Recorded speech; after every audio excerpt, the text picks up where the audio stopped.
सोचो कि एक दिन सुबह तुम ऑफिस जाने के लिए जल्दी से घर से निकलते हो। रास्ते पे जाते जाते सिग्नल पे तुम्हारी गाड़ी रुकती है क्योंकि वहाँ पर एक रेड सिग्नल होता है। बट उसी वक्त कोई बंदा मोटरसाइकिल से आके तुम्हारी बाजू वाली गाड़ी के पीछे एक टाइम बॉम्ब लगा के चला जाता है। 2-3 मिनट बाद उस गाड़ी में होता है बड़ा सा धमाका, जिसमें वो गाड़ी तो छोड़ो, उसके बाजू वाली जो गाड़ी होती है वो भी उड़ जाती है। ये जो सीन मैंने तुम्हें बताया ये एक रियल इंसिडेंट है। बिल्कुल सही सुना, 2012 में न्यू दिल्ली में एक इजरायली डिप्लोमेट के कार को ऐसे ही बॉम्ब से उड़ा दिया गया था। किसने किया ये तो ऑफिशियल रिकॉर्ड्स में कुछ बताया नहीं गया, बट इस टेररिस्ट अटैक के पीछे तुम सोच भी नहीं सकते इतनी बड़ी कहानी चल रही थी। और इसी रियल इंसिडेंट पे बेस्ड है ये मूवी तेहरान, जो ZEE5 पे 14 अगस्त को आ चुकी है। तो फिल्म की स्टोरी की शुरुआत ही होती है दिल्ली की उस 2012 की बॉम्ब ब्लास्ट से, जहां पर बहुत सारे लोगों के बीच में एक छोटी सी फूल बेचने वाली लड़की की मौत हो जाती है। और उसी वक्त से एसीपी राजीव कुमार यानी कि जॉन अब्राहम के कैरेक्टर के साथ चीजें बहुत ही ज्यादा पर्सनल हो जाती है। रॉ की इंटेल की माने तो ये बॉम्बिंग रिलेटेड है ईरान और इजराइल के बीच के पॉलिटिकल कॉन्फ्लिक्ट से। और इसी ईरान और इजराइल के झमेले के बीच में इंडिया बन जाता है प्रेशर कुकर,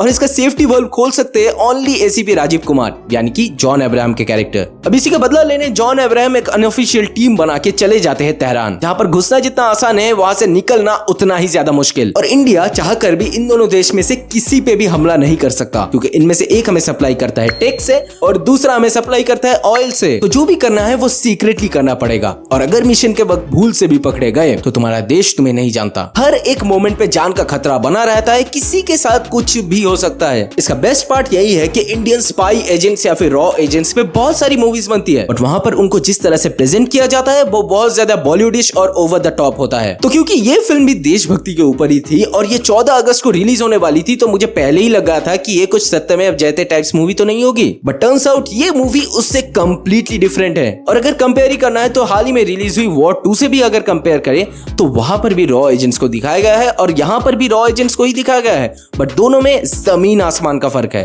फिल्म बहुत ज्यादा एक रियल नैरेटिव अप्रोच को फॉलो करती है, जहां पर चीजें जैसी है वैसी ही तुम्हें दिखाई जाएंगी। बात करें जॉन अब्राहम की, तो उन्होंने तो अपना one of the career best performance deliver किया है इस मूवी में। ऐसा उनकी फिल्में होता है, वही बाइसेप दिखाना, वही चिल्लाना, वही गले की नसें टाइट करना, वो सब यहाँ पर बिल्कुल भी नहीं है। यहाँ पर बंदा बहुत ज्यादा अंडर प्ले करता है और अपना वो चेस्ट थम्पिंग वाला परफॉर्मेंस नहीं देता। उनकी आंखों में वो कोल्डनेस, उनकी एक्सप्रेशन में वो सटलनेस और उनकी कैरेक्टर में वो रॉनेस उनको एक रियल स्पाई बना देती है। और फिल्म में अपनी एक्टिंग के लिए वर्ल्ड फेमस मानुषी चिल्लर भी है। मेकर्स को पता था जब भी मानुषी मुंह खोलेंगी तो वही क्रिंज एक्टिंग करेंगी, इसीलिए उनका कुछ ज्यादा डायलॉग ही नहीं रखा मूवी में। तो हाँ, फिल्म में उनकी बातें कम और एक्शन ज्यादा देखने को मिलती है। अब देखो, अगर डायरेक्शन और स्क्रीन प्ले को लेकर बात करें तो डायरेक्टर अरुण गोपालन ने यहाँ पर एक डार्क स्लो बर्न थ्रिलर वाला अप्रोच लिया है, जो आखिर तक जाते जाते एक सर्वाइवल ड्रामा बन जाती है। तेहरान की गलियां, वहां के अंडरग्राउंड बंकर्स, हर एक लोकेशन पर जाकर उन्होंने शूट किया है, जो मूवी की ऑथेंटिसिटी को मेंटेन रखती है। और भाई सच में बताना, क्या तुम लोगों को पता था कि पर्शियन में हमारे यहाँ की चाय को